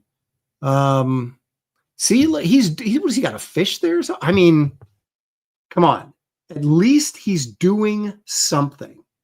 Captain Bippo is, of course, correct. It's blurry, which is the quintessential telltale sign that they are fake, because there's no way that actual footage is that blurry. They blurred it up and then put it out. It was super shaky, super blurry. But again, they got a performance out of their Bigfoot. And I think that's important. Whether it was digitally created and blurred up, or they had a guy down there in a costume and blurred it up, at least they had him doing something. And I appreciate that. You know, they're always just walking around, right? Oh, he's walking behind the trees. Oh, this guy is doing something. So I tip my hat to the effort on that. So we have a couple ones with, you know, decent effort involved. Now, this one I entitled Blurry Bigfoot. Are you shocked? Are you shocked that would be the title of this video? All right, here we go. Let's take a look at this. Nope. Okay, now this drives me nuts. What is this guy doing? Clearly, right there. Clearly, that's your subject. Why is your camera all over the place? Why are you not focused on your subject?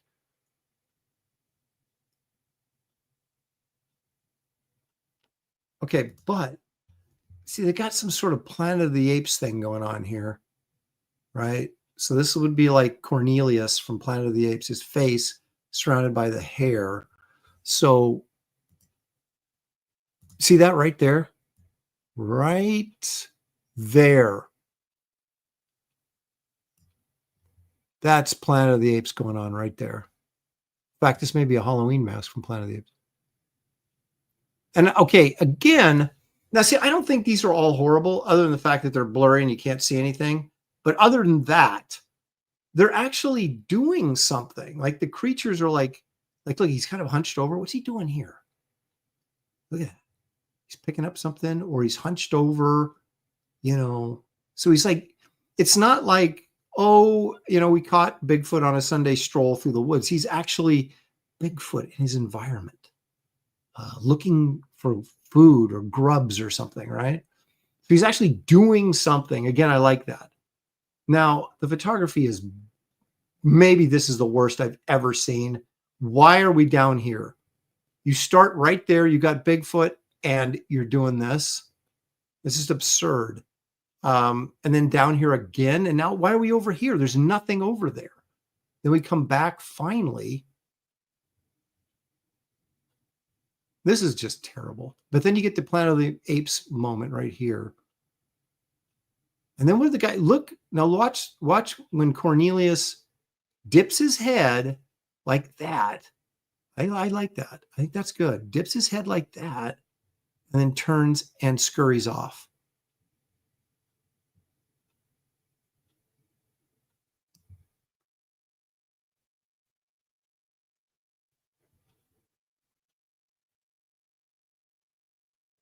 Kept getting motion sick.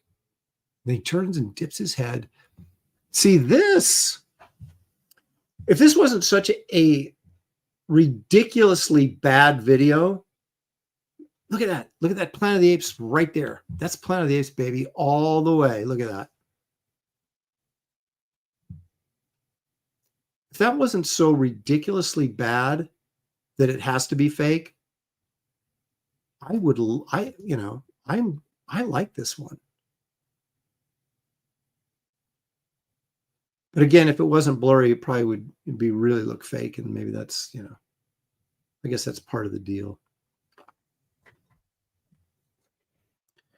Eric Boyd says he's copying a squat. The cameraman was embarrassed. And I could be. He said, "Ooh, I better turn away. I don't want to see that."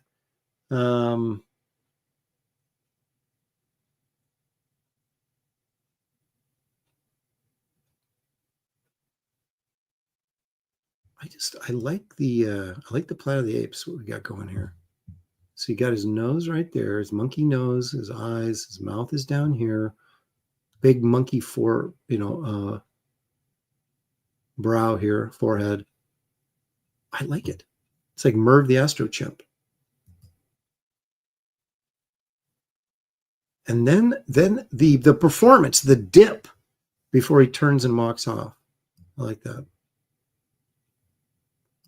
Just maybe a little bit clearer. Paul Taylor, our resident biologist, is going to chime in here. He says, since the ape doesn't have a gun, the cameraman doesn't need to worry about being bagged as a hunting trophy. Have you guys seen that there's this new animated Predator movie coming out on, what's it on? It's on one of the streaming services I have. It's not on Max. It's like, is it on Hulu or is it? Yeah, it's Hulu. And it's called Killer of Killers. And it's like this predator is hunting the best killers on the planet, like a ninja and these different things. And it's animated. So I'm kind of curious. Just saying. Just kind of curious. Angela Curry says, this is the Merv origin story. We're on it. I actually do have a Merv origin story, by the way. I agree. I absolutely agree with this. However, an animated predator, you kind of want to, you got to admit, you at least want to kind of check it out, right?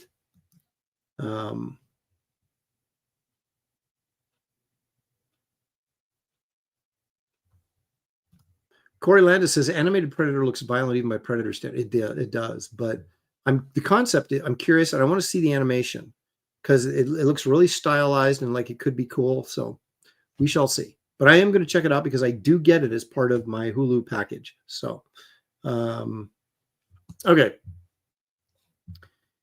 We're not done yet. Okay. Okay. This is, maybe you guys can help me on this one because I may be looking at this wrong. You know how you look into a cloud and you say, oh, that's a horse, or no, that's a dude's face or whatever. I mean, I might be seeing something that's not there. So you guys correct me when you see this, in case I'm wrong. This is just a still photo taken. I call this, Bigfoot with a face. Wasn't there some, oh, it's Billy Idol, right? Eyes without a face. She's got no human grace. Eyes without a face. Well, this is eyes with a face. So, okay, you tell me what you think here. Okay, there it is. All right. So let us progress here. Now I want you to look. I'm not going to say anything about what I'm seeing. I want to know what you guys are seeing here. And then I'm going to point it out and you tell me if that's the same thing you saw or if you saw something different.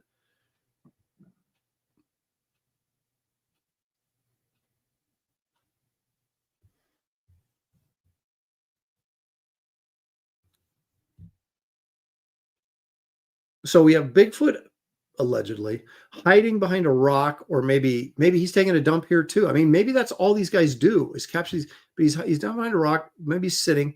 Okay, so you have shoulders are here, right? I mean, am I seeing this completely wrong? And this, like he's got a bald spot right here, looks like. This looks like his eyes right here. This like this little nose, and then his mouth is right here. So it's like he has a human face in hair. I mean, am I looking at this the wrong way? Am I not seeing this the right way? Angela Curry says, I see the face of a lady. Dude looks like a lady. Captain Bitbo says, that is a hippie that just cleaned the chimney. They have to shift out of their dimension to poop in ours. I get it. Thank you, Frankie, of course. Now labeling me the Robert Goulet of indie comics. I think you might be onto something. Angela Curry says, it's a chick. But am I seeing the face right? Pity Ma, shaming Bigfoot. Where does it end? He goes to the bathroom rather than going on his leg. This is important evolutionary step. So are you guys seeing that face the same way I am? Eyes here, nose right there, mouth right there, chin right here, top of the head here. Okay, Paul Taylor says, yes, that's how I see the face. Kilray says, I think that's Bernie Wrightson's Frankenstein after falling in the mud. I don't disagree with you.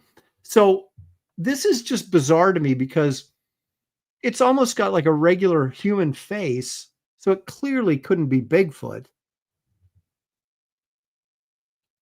But my question is, if you fake this photo, why would you do it so poorly? Why wouldn't you give it more of an ape-like face? Unless it is like your buddy in some sort of weird getup, just sitting there posing for the picture. And so you're like, you see his face and it's like, I don't know. I just don't know what,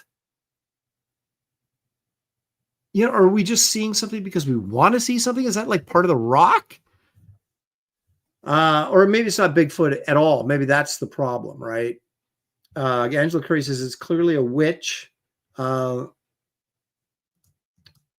Looking up at the sun like Nicolas Cage in Con Air. Yes. Okay, I can see that. Windbreaker around his neck. And the windbreaker around, wait a minute. Okay, let's take a deep. Is that maybe what we're seeing?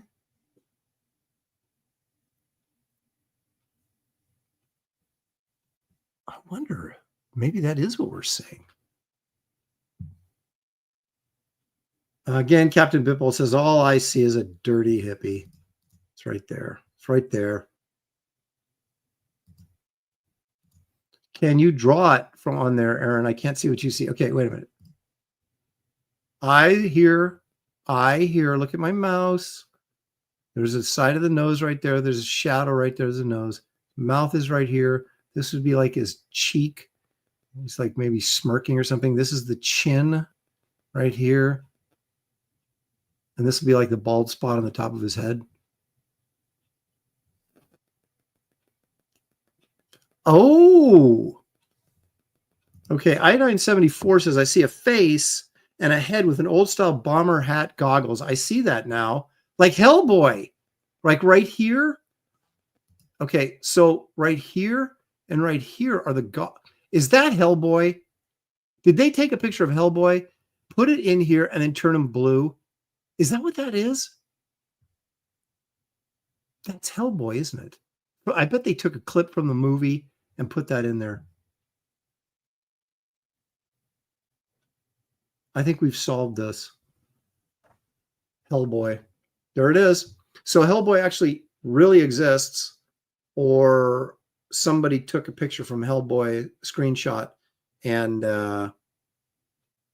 yep, I'm seeing that totally now. It's totally Hellboy. Paul Taylor says it's race swapped Hellboy. Belle Winters, who makes fabulous videos and puts my face on Strange People, says, this is cool. Hunting for legends and monsters. I'm loving this. Bell, we do this every week at the end of the show. It's our cryptid videos section. We always do this. We try and get as much Bigfoot material as we can, but sometimes it's aliens.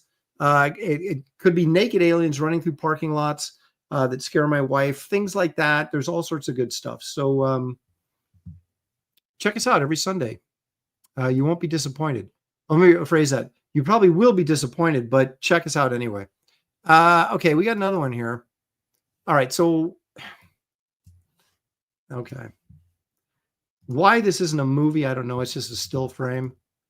But this is the British Bigfoot. So apparently they have them in Great Britain too. So this is a photo taken.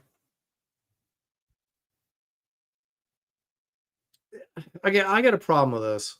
Now, the guy, oh, thank you for circling that. We would never have known. The guy describing this video is like, well, the way he's walking in this photo is clearly not human. I'm like, the way he's walking in this photo is clearly human. Are you kidding me? Don't gaslight me. This is a guy in a suit. Or it's a real Bigfoot with a very casual stroll. But I saw these guys, they're like special effects guys, and they debunk Bigfoot videos. And they're constantly saying, much like I do, I'm not trying to say that, you know, I'm on the par with these guys as being a Bigfoot critic, but I'm just saying that they're like, this looks like a human. This looks like a human. This looks, if this is an animal or some, you know, transitional, I don't believe in evolution, but just say you do, and you say that this is a transitional thing between, you know, a lower life form and a human, it would have its own thing. It wouldn't walk like the dude next door, and they all walk like the guy next door. And this is clearly a guy strolling. He's not hunched over. He's not, I mean, this is just a guy walking in a costume. I don't see anything else. Correct me if I'm wrong.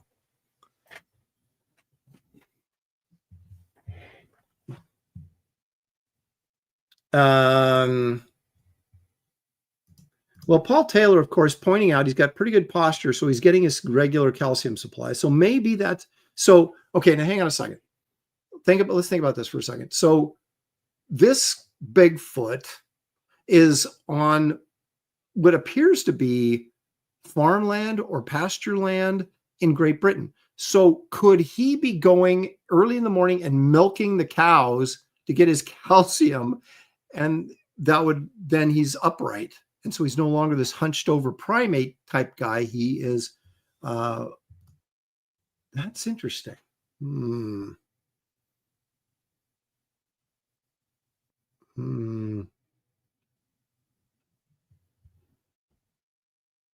I mean, this could be a guy in baggy pants, and that could be a hood over the top of him. Again, look at the tiny hands. Look at the tiny little hands. He's got big feet. I don't know. I mean, how do you just get one photo of this and that's it? I mean, is he telling us, whoever took this photograph, that the other 50 photos they took are worse than this one? Go, we can only put up the best one we've got. Well,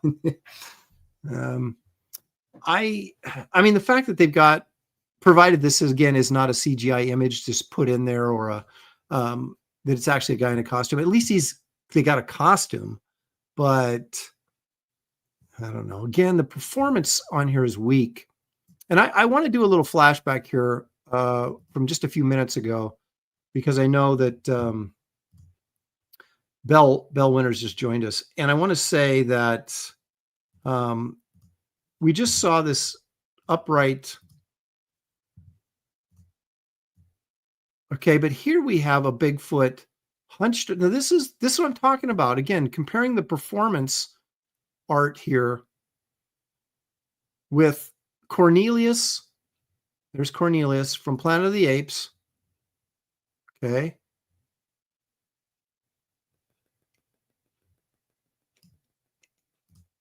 He's hunched over.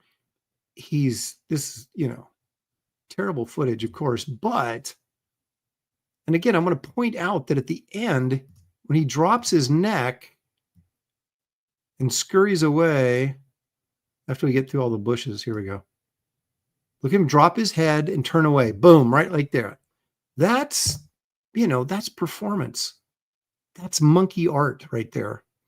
And if Roddy McDowell was in this costume, that's what he would do, because Kim Hunter, Roddy McDowell from Planet of the Apes, they researched their monkeyisms and then they gave it in their performance. This guy gave a performance, and I give him credit. This guy, I'm surprised he doesn't have a cigarette hanging out of his mouth. In fact, if I drew this, he would have a cigarette hanging out of his mouth. That's my next picture. There it is. Bigfoot smoking. Be looking for it on Twitter in the next couple of days. I might even do it tonight. Bigfoot smoking. Because this dude is just casually walking. I just don't buy it. I don't. All right.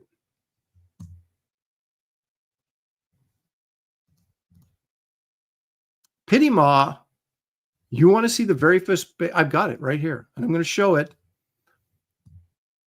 Now, okay. Well, I'll just go ahead and show it. You guys have seen this before. This is not the Patterson-Gimlin film, because that is not the first Bigfoot video. This inspired, if you will, the Patterson-Gimlin film. Now,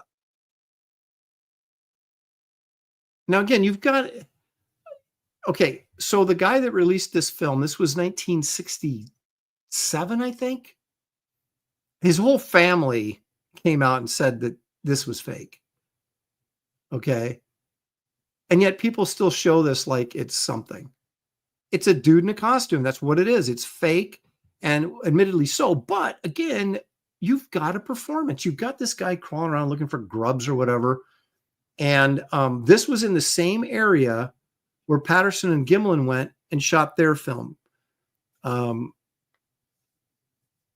whether or not they believed this to be real or knew it was fake and thought, oh, yeah, we can do the same thing. We can do it better and we can make some money. I don't know. But this right here, folks, is the very first Bigfoot film ever shot. And I believe, like I said, it was this guy right here. Bigfoot creator. Do you see that down there? Bigfoot creator Ray Wallace with his wife, Elna. Elna told everybody he was faked it. His whole family turned him in as a fake. But this Ray Wallace film is still considered legit by people that don't want to believe the truth. And he had like Bigfoot. Look at these castings he made of the footprint. I mean, give me a break. That looks like I could have carved that myself. And he probably did. That doesn't look like a real foot. Anyway. So anyway, that Pity Maw is the very, very, very first Bigfoot video. And then, of course, that led to the Patterson-Gimlin film, which then that's him walking in that open area, rock area by the river with the woods in the background. The famous one that everybody's seen a gazillion times. But that one we just watched, that was the beginning. Bell Winters, $49.99. Wow, Bell, thank you so much for being such a good sport and for the entertainment. Thank you. Thank you, Bell. She, hey, I love getting immortalized in your videos, and I appreciate it very much. It makes me feel like the actor that I never was. Well, I was in junior high. I got an acting award. Did I ever tell you guys that? It's around here someplace. Anyway, that was actually my freshman year in college or high school. So, but anyway, there you go. That's going to do the show. And again, thank you, Bell, for the $49.99. Thank you, all you guys, for all the super chats. Fantastic. I really appreciate it. As I always say, and it's so true, I can't do these shows without you.